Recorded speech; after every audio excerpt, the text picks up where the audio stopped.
एक नौजवान का वाकया स्टोरी आपको बयान करने जा रहा हूं।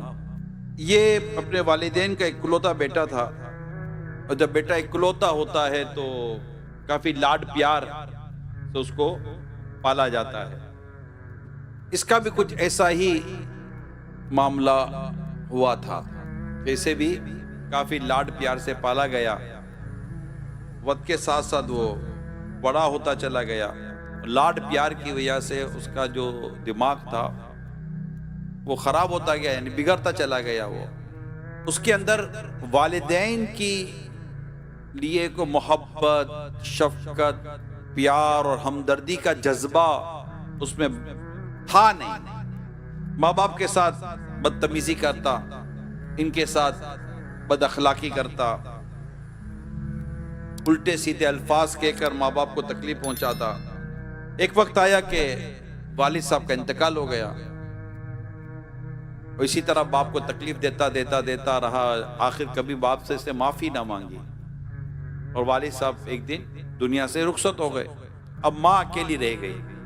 वालिद की वफात के बाद भी इस नौजवान में कोई तब्दीली ना आई।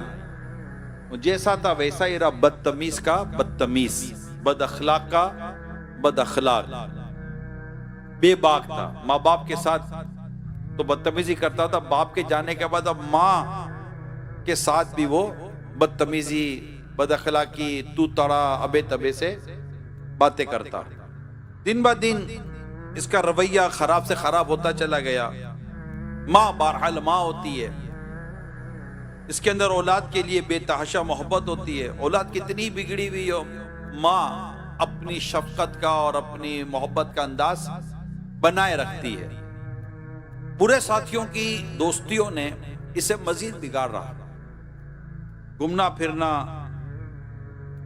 उल्टी सीधी दोस्तों की हरकतें करना, ये इसकी प्रैक्टिस थी। माँ इसको मना करती। माँ को अच्छी तरह मालूम था कि बुरे साथियों की वजह से ये मजीद बिगड़ेगा, ये मजीद खराब हो जाएगा। वैसे ही इसका दिमाग है ही इस तरह का।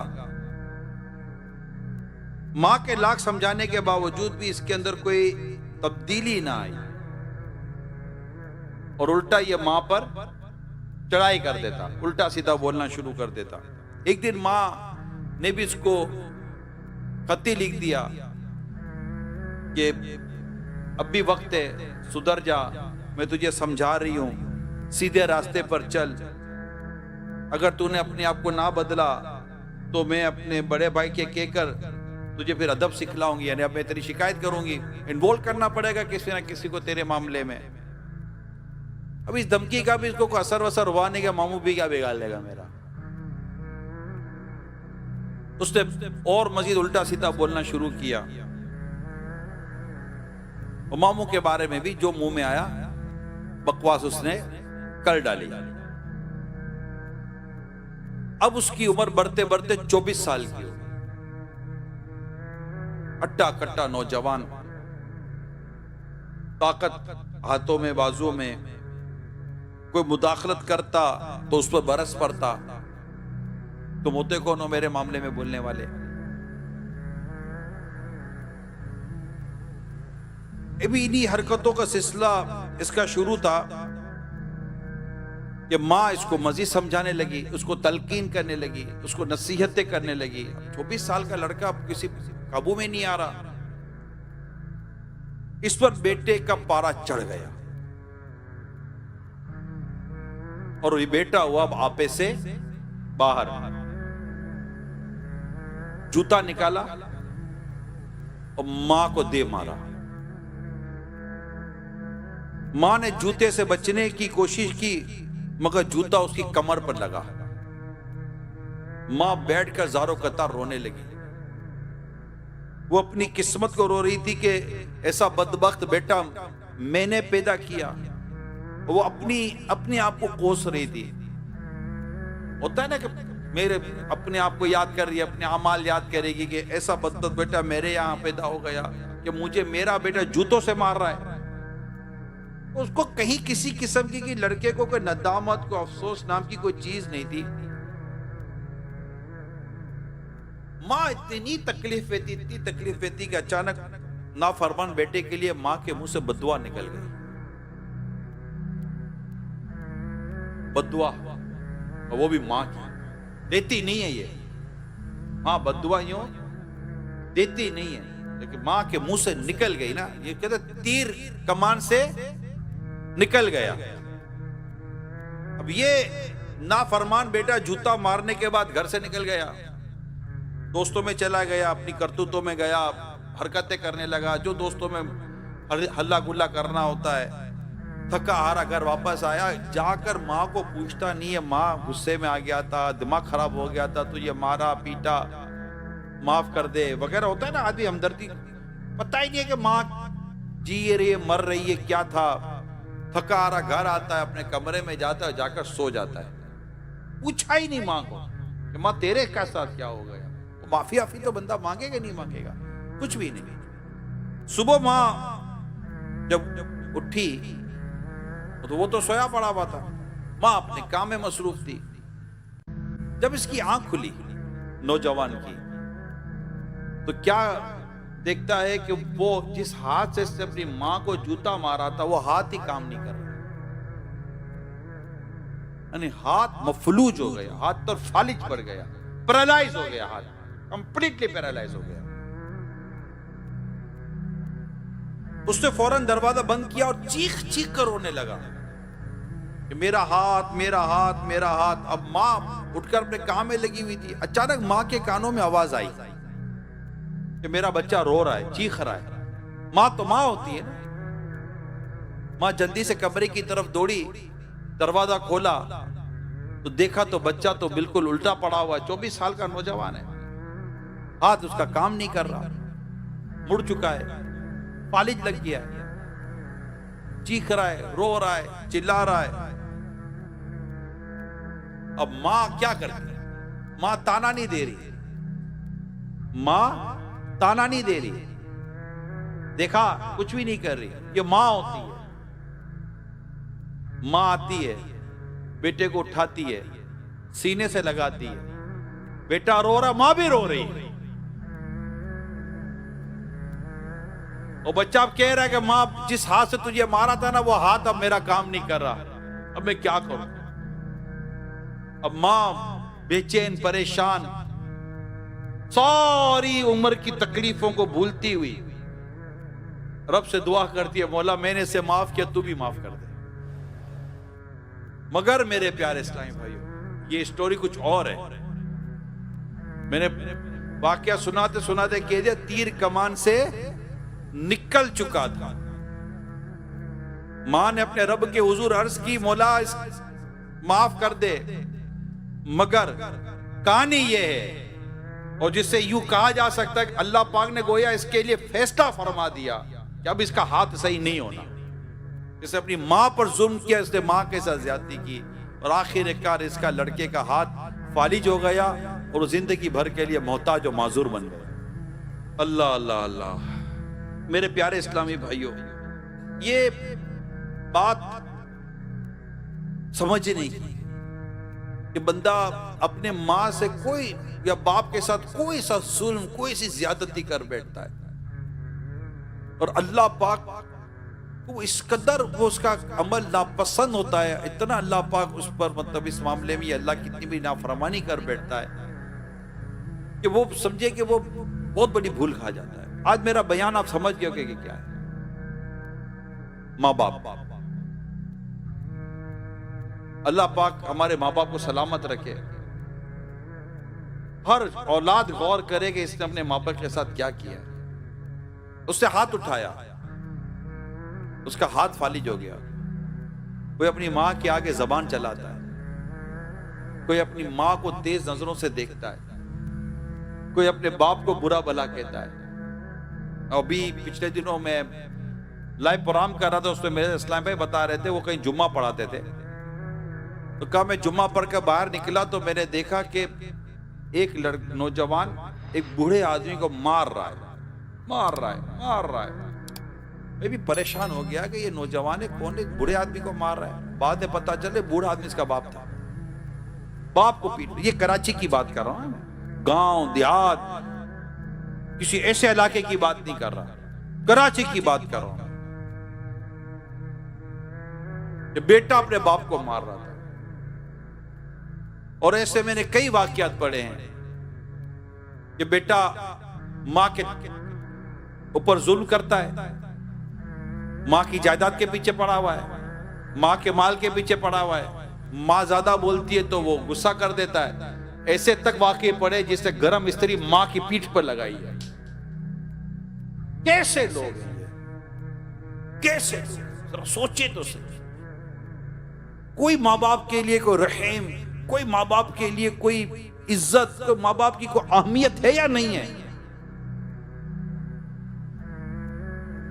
मेरे प्यारे इस्लामी भाइयों, जब मां बाप बूढ़े हो जाए ना, इनके आगे उफ तक कहने की इजाजत नहीं है।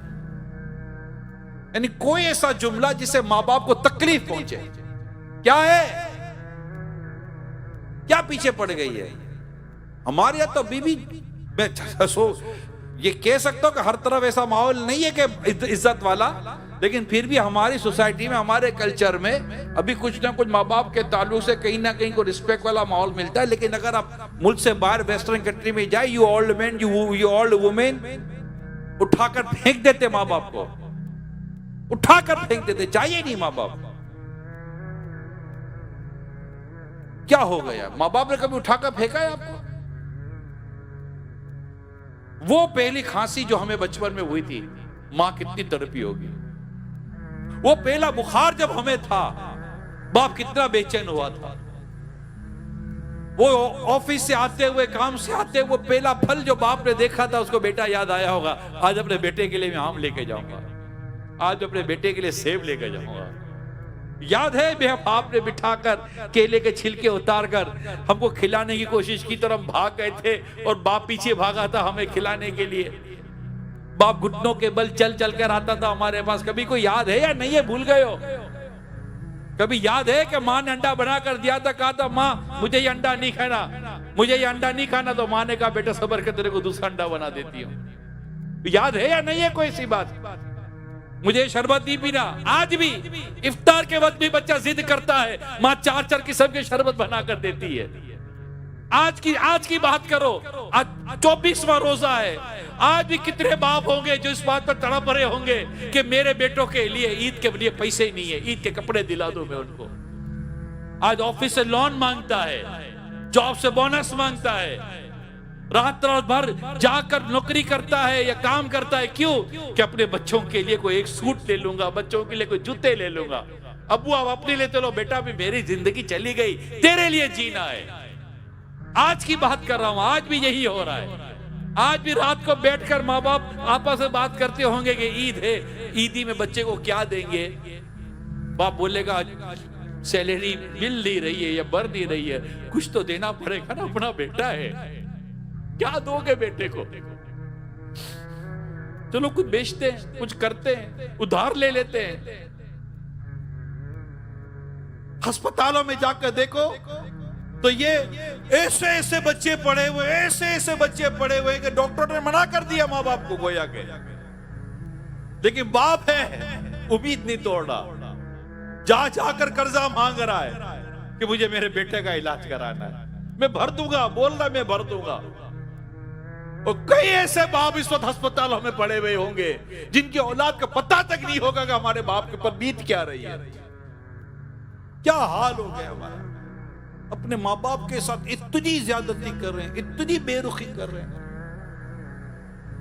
इतना जुल्म करते माँ बाप के ऊपर। इसी तरह का एक नालायक और बेशर्म किस्म का बेटा था, बाप मर गया, बाप का इंतकाल हो गया था।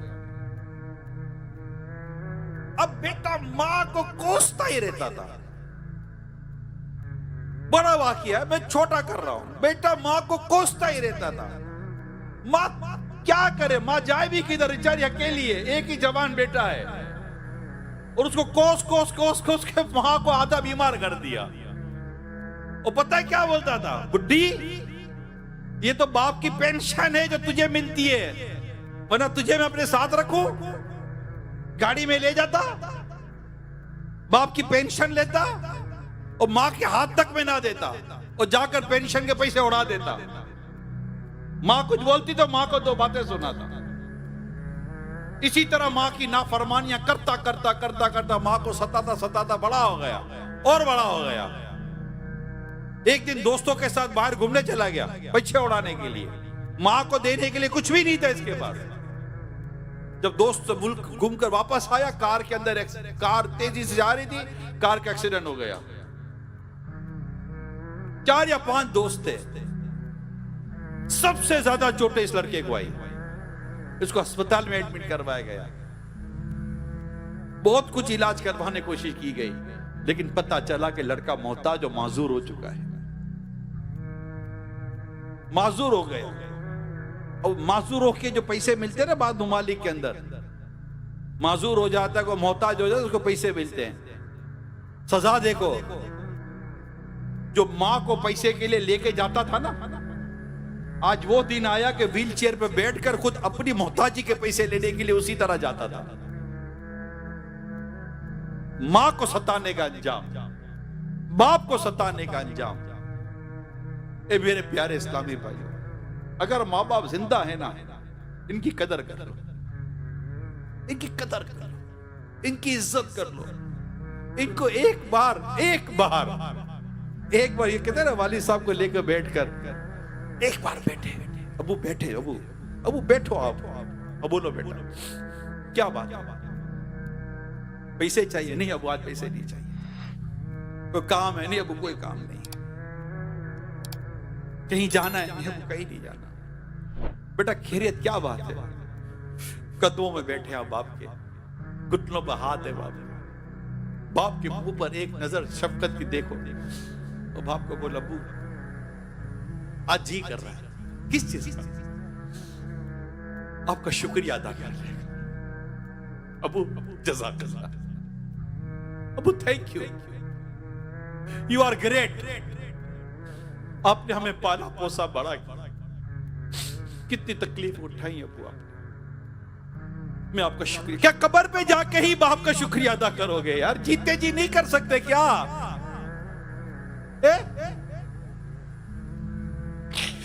मां के साथ उन कदमों में बैठ, मां बैठ, क्या बेटा बोलना मेरे लगते जिगर, क्या हुआ? मां बैठ तो सही। मां बोले कि बेटा बोला, मां तू बहुत अच्छी है, आप बहुत अच्छी हो, मैंने आज तक आपको बहुत सताया है मां, मेरे हाथ जुड़े हुए, मां मुझे माफ कर देना। मुझे पता चला है कि अगर मां नाराज हो तो मरते वक्त कलीमा नसीब नहीं होता, कलमा पढ़ नहीं सकता बच्चा जब तक मां नाराज हो। मां तुम मुझसे नाराज मत होना, आप राजी हो जाओ मुझसे, मेरे जितनी आपकी नाफरमानियां की है मां मुझे माफ कर दो। फिर माफी मांगे के ना, मां आप बहुत अच्छी हो। जब मैं बचपन में बिस्तर में पेशाब करता था ना, मां आप मुझे मेरे गीले पर सोकर मुझे सूखे पर सुला देती थी। रात रात भर जागकर मां आपने मुझे दूध पिलाया है, और अब्बू को भी नहीं उठने देती थी, इस बेचारे की सुबह जॉब है। रात रात भर मुझे दूध पिलाती थी, सुबह मेरे अब्बू को नाश्ता देती थी। मां आपकी कोई सैलरी नहीं है, आपका कोई बोनस नहीं है, आपका कोई अलाउंस नहीं है, और जिस दिन ईद के दिन सब छुट्टियां करते, मां सबसे ज्यादा मेहनत तुमने की है, सबसे ज्यादा काम मेरी मां आपने किया है। और जब मेरे दूसरे भाई बहन आए ना मां, तब भी आपकी ये आप ही हो मां, ये आप ही हो। कोई ये ना कर सके कि मेरे दूसरे भाई बहन भी आए, मगर मां आपकी शफकत और मोहब्बत का दरिया इतना बड़ा था कि मेरी ना मोहब्बत में भी कमी ना आई, और मोहब्बत भाई बहनों को भी तुम बांटती रही। मां तेरी शफकत का दामन बहुत बड़ा है। जब मेरे पास नए कपड़े नहीं होते तो मां आप ही ने अब्बू से सिफारिश की थी ना, मुझे नई घड़ी चाहिए थी, मां आप ही ने कहा था ना अब्बू को कि बेटी को घड़ी दिला दो। मां मुझे माफ कर दे, मैं तेरी खिदमत नहीं कर सका। मेरी मां दुनिया में नहीं है मेरे प्यारे भाइयों, मेरे वालिद साहब भी नहीं है। मुझे पता है मां बाप का दुनिया से जाना क्या होता है।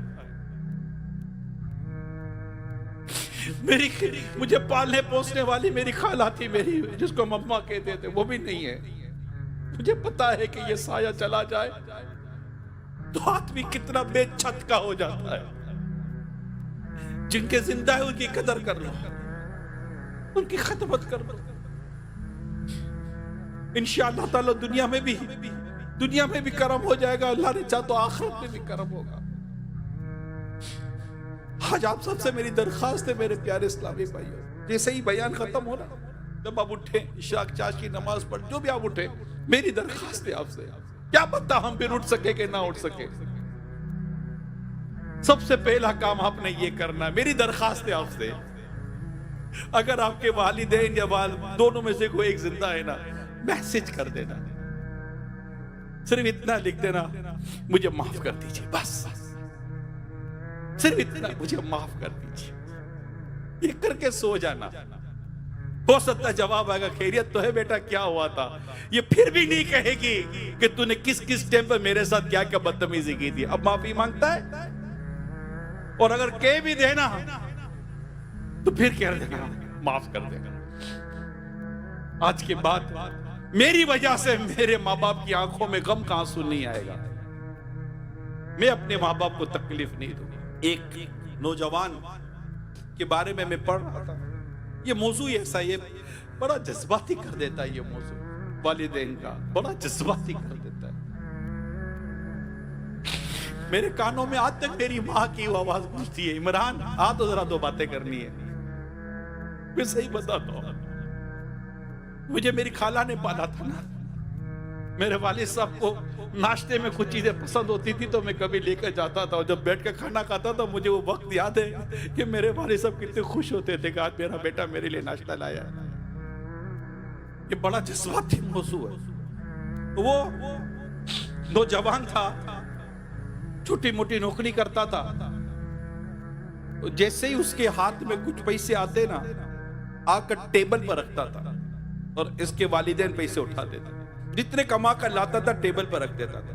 वालिद साहब टेबल से पैसे उठाते थे। कहां से उठाते थे? टेबल से पैसे उठाते थे। कहता है कि मैं यूं नहीं देता था, अगर मैं यूं दूंगा तो मेरे बाप को मेरे आगे हाथ फैलाना पड़ेगा। बात समझ रहे ना? अगर मैं यूं दूंगा तो मेरे वालिद साहब को मेरे आगे यूं हाथ फैलाना पड़ेगा। ये मुझे पसंद नहीं है कि मेरा बाप मेरे आगे हाथ फैलाए। मैं मांग मांग कर बड़ा हुआ हूं, मेरा बाप मेरे आगे हाथ क्यों फैलाए। मैं जाकर यूं टेबल पर रखता था, मेरे वालिद साहब पैसे उठा लेते थे। पैसे उठा के मेरे वालिद साहब मुझे दुआ देते थे, या अल्लाह मेरे बेटे को कुरान का इल्म अता फरमा। मेरे वालिद साहब एक ही दुआ करते थे, इसको कुरान का इल्म अता फरमा, इसको कुरान का आलिम बना दे। बेटा कहता है मैं रोजगार अपना छोटी मोटी जो भी मुझे रोजगार मिल जाता था कमा कर लाता था।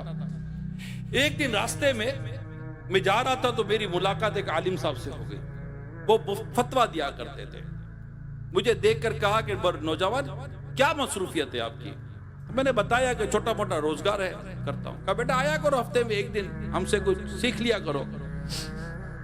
नौजवान कहता है मैं इनके पास जाना शुरू हुआ और मैं सीखता, तो देखते देखते उसके अंदर चूंकि एक सीखने की ख्वाहिश थी तो बहुत जल्दी वो सीखना शुरू हो गया और ज़हीद तालिब इल्म बन गया। पढ़ते पढ़ते पढ़ते पढ़ते इसने इल्म दीन हासिल किया और काफी क्वालिफिकेशन हासिल कर ली। राइट, काफी क्वालिफिकेशन हासिल की। इवन कि इसने पीएचडी के लिए अप्लाई कर दिया। अब वक्त था थीसिस लिखने का। पीएचडी करने के लिए एक मकाला लिखा जाता है, थीसिस लिखा जाता है। अब इसको थीसिस लिखना था।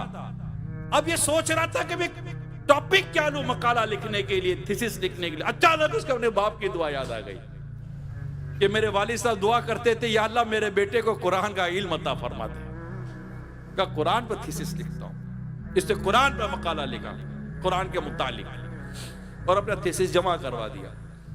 जमा कराने के बाद एक प्रोसीजर होता है, ज्यूरी बैठती है, पूरे थीसिस को देखा जाता है, मकालों को देखा जाता है, स्टूडेंट्स वेट कर रहे होते हैं। एक दिन आया कि वो स्टूडेंट जमा थे और ऐलान मतलब अनाउंस होनी थी थीसिस की कि किसको पीएचडी की डिग्री मिलनी है।